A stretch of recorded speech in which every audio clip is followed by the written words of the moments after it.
Welcome in to www.lnurustlers.com. I'm Scott Erland, in with head men's basketball coach Josh Schertz to preview the 2016-17 season. Coach, it just seemed like not that long ago that we wrapped up, last season, making that run to the national championship, and now it's time to talk about the 2016-17 season.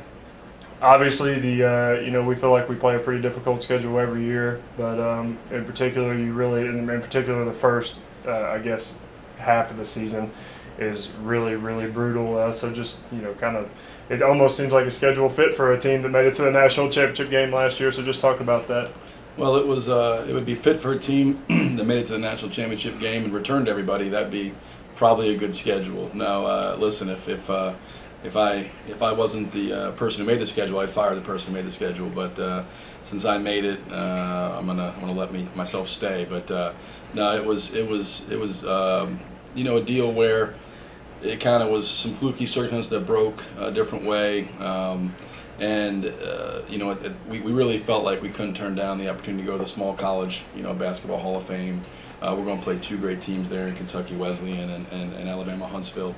That's a once in a blue moon opportunity to do that, and so we didn't want to pass that up. Obviously, the Bellarmine series is something we feel really good about. Scott and I scheduled it out for 4 years, and just felt like with the programs, the proximity and the opportunity to play a really quality non-league opponent makes a lot of sense for both of us. They'll come here this year, and then with Virginia Wise, kind of the same boat. We've done that as a rivalry deal, and then the King Lees McRae thing has been really good for us. In terms of playing, programs that have really been successful. I think King won 26 last year, Lees McRae 17.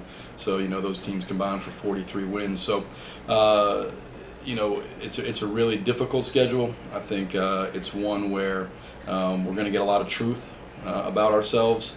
We will leave really the month of November with a completely true perception of who we are as a team. And the hope is that the guys embrace the challenges and opportunities that are in front of us, and it brings a tremendous acuity to the preseason workouts and practices, and as we get ready to transition here into full-fledged practice on Saturday. Well, it's kind of an interesting schedule too, in that you have big stretches on the road, big stretches at home, big stretches on the road. Kind of how it works out.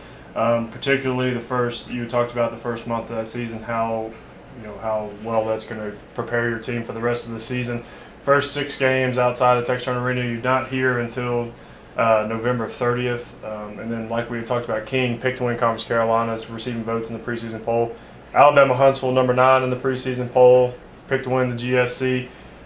Kentucky Wesleyan picked to win their conference as well, just obviously, and then having to go to Carson Newman for that opener of the SAC. Mm-hmm. The SAC opener is just a brutal start. Yeah, it's really difficult, and it's really difficult with a young team because we're going to be figuring ourselves out here. We've got a lot of new pieces. When you look at us, we really returned 3 guys that have played minutes at LMU, significant minutes.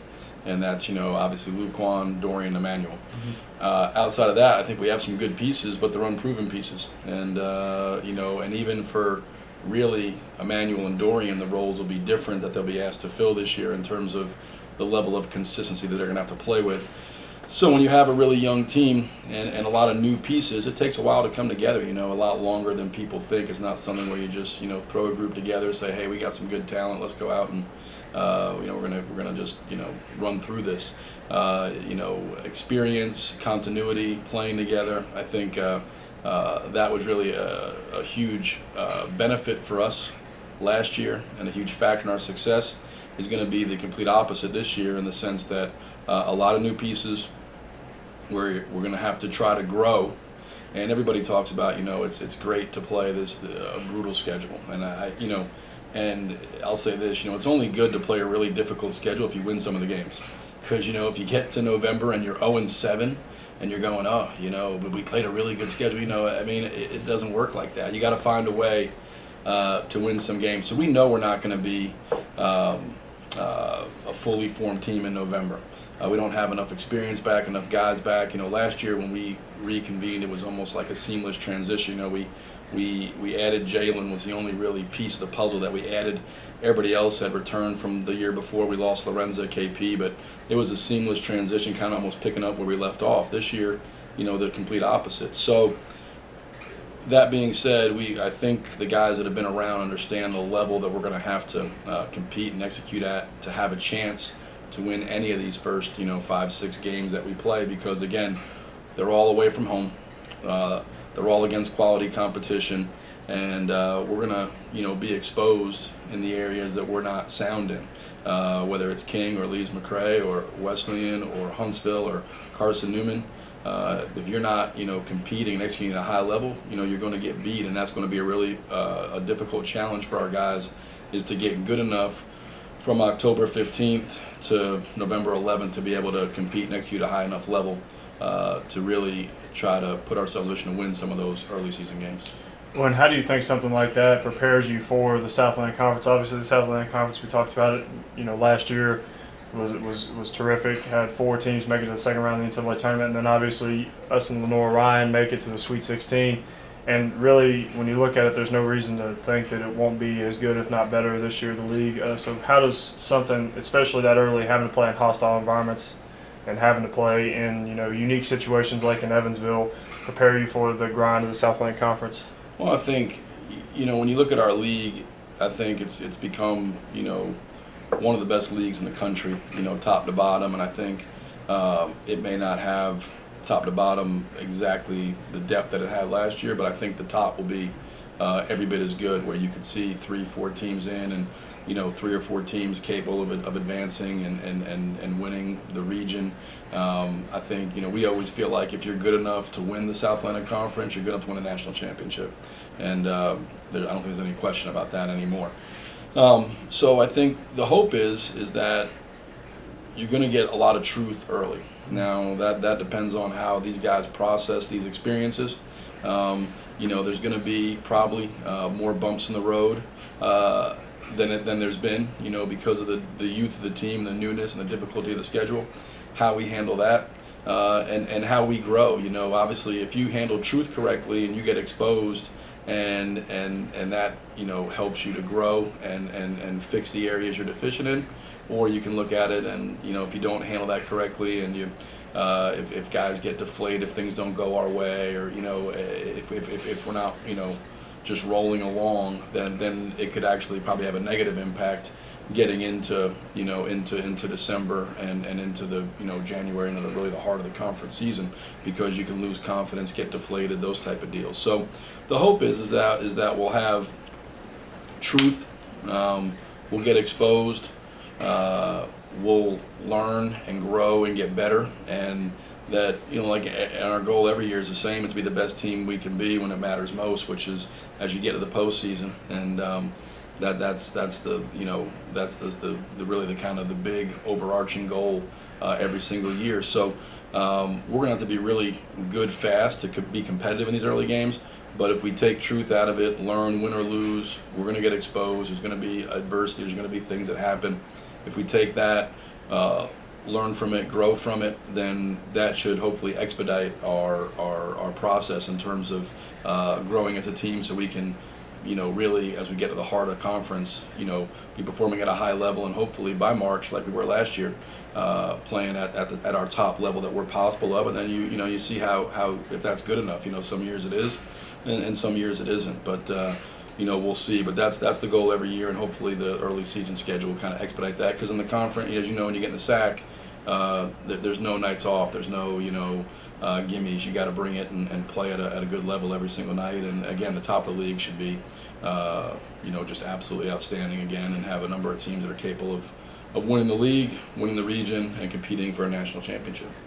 Well, I want to talk briefly about the Bellarmine game in particular. Right now, it's really, really kind of cool. It's going to be on New Year's Eve, 4 o'clock start here at Texas Turner Arena. Last year, that was an interesting game, one that we decided was probably a big watershed moment for the team, though, when we went over to Louisville, Kentucky, and played there. But obviously, preseason polls don't mean a whole lot of anything, but right, that would set up to be the number 1 team in the country versus the number 3 team in the country. So that's obviously a really cool opportunity to have a team like that coming into Texturn Arena. Yeah, no, I agree. It's when we scheduled that, we knew Bellarmine's history and tradition and the type of program that Scott has there, and the expectation from our end is that they'd be a top national program year in, year out. We went up there last year, and the game didn't turn out obviously the way we hoped, but I agree with you. It was a learning experience on a number of levels, in Louisville last year, and I think that helped us in terms of we were able to use that the rest of the year, and kind of be the benchmark we need to get to play to be successful against those type of teams. So no, it's a great series. I think playing on New Year's Eve is pretty cool.